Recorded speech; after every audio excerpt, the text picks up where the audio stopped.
Monsters Incorporated. We're part of your life. We power your car. We warm your home. We light your city. I'm Monsters Incorporated. Hey, look, Betty! Carefully matching every child to their ideal monster to produce superior screen, refined into clean, dependable energy.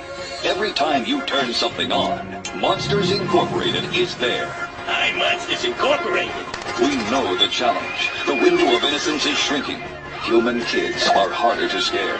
Of course, MI is prepared for the future, with the top scarers, the best explorers, and research into new energy techniques. If you haven't seen Monsters, Inc., the story was that in the monster world, as they called it, they had no energy source, and so what they did, they had a power station in the monster world, and the people working for it used to turn up to work every morning, line up, and then these doors would come up in front of them, symbolic of interdimensional doorways, and then when the hooter went off or whatever, they walked through that doorway and they walked into a child's bedroom in the human world. They went into another dimension. And the monster's job was to frighten the child. When the child screamed, to catch the scream, the fear, in a tube thing, and come back into the monster world to then power that, because it had no energy source. And I thought, sod in hell, I've heard that somewhere before. And of course in the Matrix movies, the theme was of the machines, the controllers, feeding off human energy, and in the words of the Morpheus character, they have turned human beings into one of these. And that's one major level of what's going on, I would suggest. Another point that people say to me is, understandably, is when they're looking at it from a five-sense level, is why would these people, all the way through history, why would they try to manipulate an agenda for the control of the world sometime in the distant future when they wouldn't be here to see it? Well, that's not the way it works. That's just the way it seems to work when you think this world is quote, real and solid and has a time. If you take this to be the human world, and this to be the line of history, we have a version of time which is just manufactured, which appears to give a sequence of events and all the rest of it. Within the interspace plane, they have movable time. They can move up and down this timeline.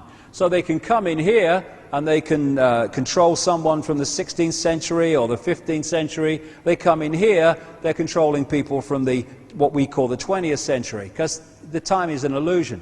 So it's been the same entities that have been moving through what we perceive as time all the way through history, and of course when you get across here there's no time. And that's why that near-death experiencer said, there is no time, there is no sequence of events, no such thing as limitation of distance, of period of time, of place. I could be anywhere I wanted to be simultaneously. So can these to a large extent, and therefore they're moving in and out of this timeline. Another coordinate. To create this situation where people are locked in this vibrational prison and are not decoding the vast range of frequencies they could, therefore opening their awareness, sell them a religion, or sell them something to believe.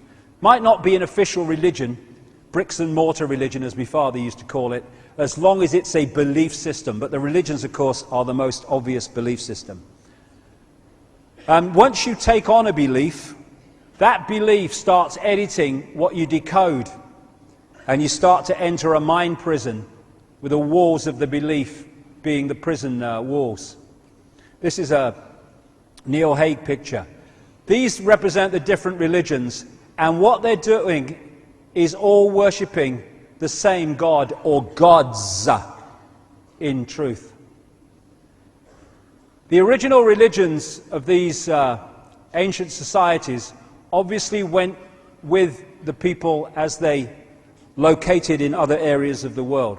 Indeed, it was a global society anyway. And it's based, the reptilian religions, if you like, are based on the moon and the sun, the moon goddess and the Son God, overwhelmingly. And they come in many and various forms. All these different religions are based on this same principle while claiming to be different. And these religions came out of these areas of the world that we have seen earlier, is where the bloodlines came out of to a very large extent. This area I've called the religion factory, because that's where most of the major ones came from. Out of this same area came Judaism, came Christianity, came Islam, came Hinduism, and goodness knows how many in between. And these religions, all based on sun and goddess worship and the reptilian gods, when you decode it, went with the bloodlines out across the world, taking this with them. And when they relocated in Rome to form the Roman Empire and the Roman Church, what we call Christianity, was merely the Church of Babylon relocated. That's why when you take the names away and all the rest of it, you find that Christianity in its structure and beliefs is a mirror of the Babylonian beliefs and religious structure. And so the religions again come into this same category, although the followers down here have no idea this is so. In the end, they all, and it's not just these four, this is all just symbolic of the structure, again lead into the same people. And they worship the same gods under different names without realizing it. And I have to say, it's the same with great chunks of what we call the New Age, which is based on the Eastern religions. Now, there's a lot of stuff in the Eastern religions about the nature of reality and vibrations and chakras and all this stuff. It's very, very good. But still, the whole basis of a lot of it is the same story. And I was reading some articles recently by people who've researched this and indeed directly experienced it, and a lot of these mantras that are chanted in Sanskrit, the ancient knowledge of the Indian area, they translate some of them as giving yourself to the gods or God, giving yourself to the deity. And when you make that choice, that decision to give yourself to the deity, you make a vibrational connection, and the deity can suck you dry and control and take over your thought processes because you've just given permission to. You've opened yourself to it. And these are other dimensional entities. And I have to find it strange that this is the New Age Jesus called Santana or somebody, and this is the Jesus as depicted in Christianity. Well, no one knows what Jesus looked like, and yet these two beliefs have come up with the same bloke. So, you know, the connections between apparently different religions are much more blatant than they appear to be.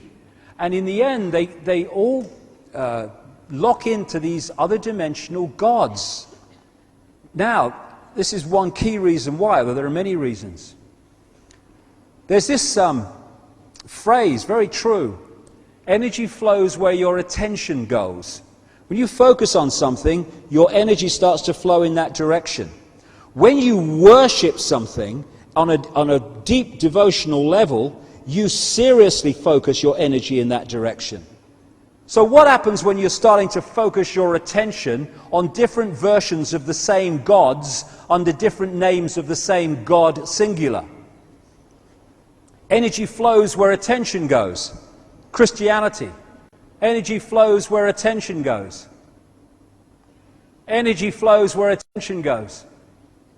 Energy flows where attention goes. Energy flows where attention goes. Energy flows where attention goes.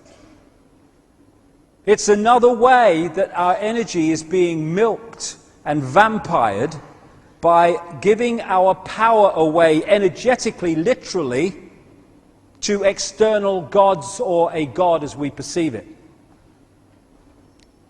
The energy is all coming in the same direction, and the two-way flow of influence is coming in the same direction.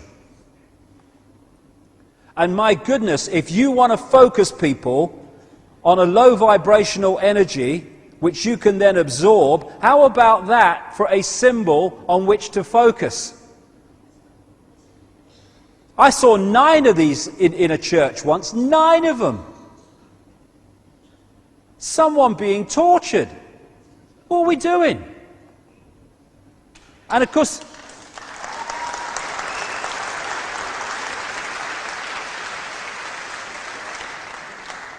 and what you get then is the next level of this use of religion in manipulation. In each religion is fighting for its own predominance as the only religion.